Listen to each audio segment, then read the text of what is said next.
दोस्तों TTE TC आपके railway में सबसे अधिक प्रतिष्ठित पद होता है।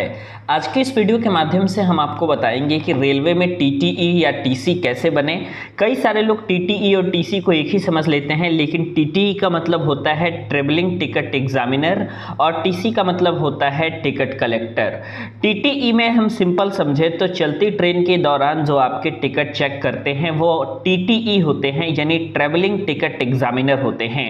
जबकि टीसी जो होते हैं ट्रेन से उतरने के बाद जो आपके टिकट को चेक करते हैं वो आपके टिकट कलेक्टर होते हैं।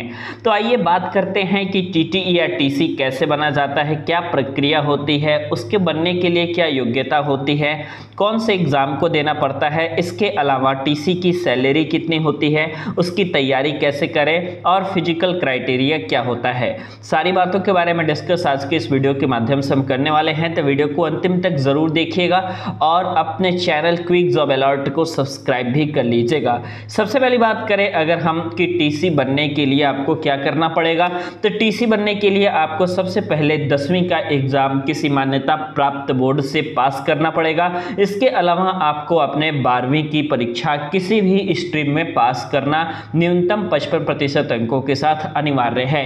फिर चाहे आप 12वीं अपना आर्ट साइड से कर ले या फिर साइंस से कर ले या फिर कॉमर्स से कर ले, चलेगा, लेकिन आपका परसेंटेज जो होना चाहिए वो 55% होना चाहिए किसी मान्यता प्राप्त बोर्ड से।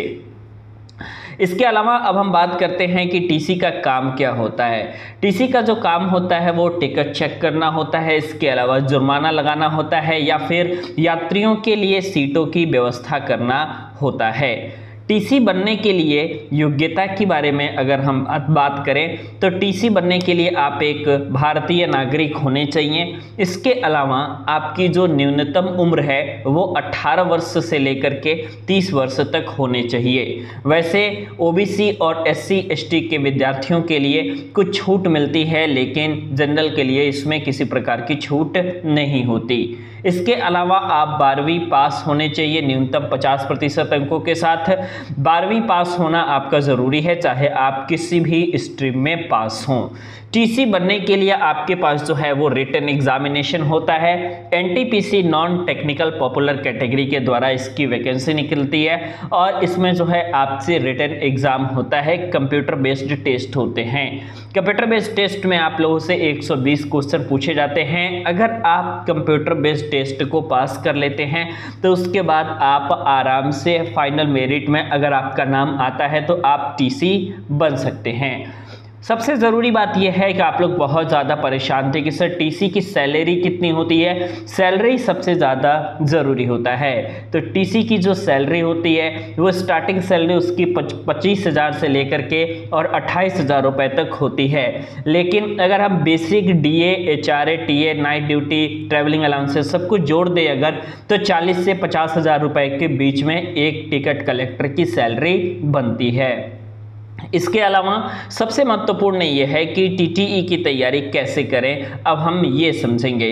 टीटीई की तैयारी करने के लिए आपको सबसे पहले कुछ महत्वपूर्ण विषय हैं, उन पर आपको सबसे अधिक फोकस करना होगा, जैसे general knowledge, general science, reasoning और मैथमेटिक्स। अगर आपका कमांड इन सब्जेक्ट पे है तो फिर आप बुक खरीद के प्रीवियस ईयर क्वेश्चंस पेपर को सॉल्व करना शुरू कर दीजिए, क्योंकि अब आपके पास बहुत ही ज़्यादा गोल्डन टाइम आने वाला है, क्योंकि अब वैकेंसी आने वाली है इसकी। तो ज़्यादा से ज़्यादा प्रैक्टिस जरूर करें और प्रीवियस ईयर क्वेश्चन पेपर को आप ज़रूर सॉल्व करें।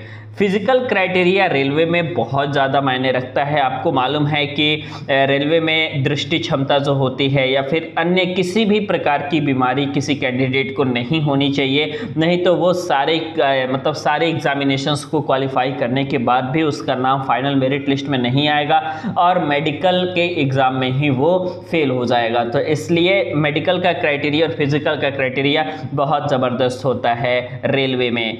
अगर हम दृष्टि क्षमता की बात करें इंडियन रेलवे में टीटीई बनने के लिए, तो 6/9 या 6/12 विथ और विदाउट ग्लास आपका होना चाहिए दृष्टि क्षमता। ठीक है, तो ये सारे प्रोसेस आपको आजमाने पड़ेंगे टीटीई या टीसी अगर आप बनना चाहते हैं। तो स्टार्टिंग में आपकी जो है पहले ट्रेनिंग कराई जाती है और ट्रेनिंग के बाद आपको जो है जॉब प्रोवाइड कराया जाता है। तो सबसे पहला इसमें प्रोसेस होता है कि जब आवेदन निकलता है आप इसके आवेदन फॉर्म फॉर्म को भरते हैं। उसके बाद एग्जामिनेशन की डेट आती है। एग्जामिनेशंस को क्वालिफाई करने के बाद आपका जो है ये फिजिकल फिटनेस टेस्ट होता है, इसके बाद आपका मेडिकल होता है और इसके अलावा आपके पास जो है फाइनल मेरिट लिस्ट निकलती है। अगर आपका जोन वाइज, अगर आपका उस जोन का कट ऑफ कितना है उसके अकॉर्डिंग आपकी मेरिट निकलती है। उसके बाद आपको जो है इसमें फाइनल ज्वाइनिंग दी जाती है। दोस्तों वीडियो कैसा लगा आप हमें कमेंट करके ज़रूर बताइएगा, और इसी प्रकार की अगर वीडियोस देखना चाहते हैं तो नीचे कमेंट बॉक्स में आप अपना अगला टॉपिक लिख सकते हैं।